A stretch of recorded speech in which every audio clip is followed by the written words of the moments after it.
Sturgis will be here before we know it, and today we're sharing with you our top tips. First and foremost, you have to make your reservations early for your campsites. You might get lucky and find that there's been a cancellation, but you need to make your reservations early. We usually make our reservations in November, and the rally isn't until August. If you don't have your reservations, you can try to get them now or look for cancellations. There are a lot of Sturgis Rally Facebook groups, and in those, people will post cancellations or openings that they have for places to stay. If you want the party scene, like at the Chip, then you're gonna wanna stay close to the town of Sturgis. If you don't want that, if you just want some relaxation and nice rides, the further out you stay, the quieter your experience will be. We like to stay down near Custer. There are a lot of amazing rides down there. Always be careful where you park your bike at the rally. If you are even parked on the line, you'll get a ticket. We sat outside Mustang Sally's one day in Deadwood, and we watched motorcycle after motorcycle get written up for parking on the line of the parking spot. Literally, their tire was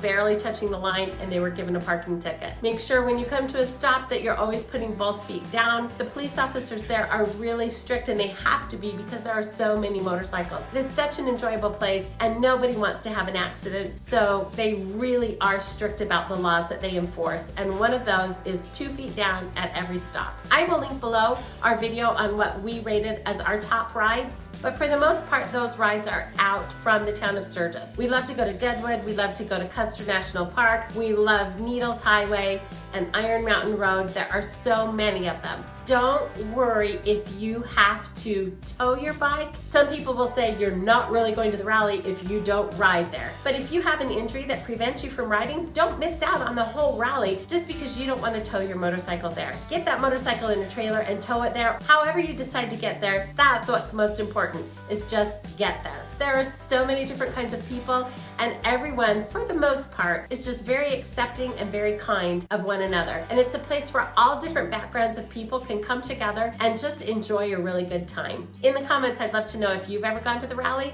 and what your top tip would be. Thanks for watching.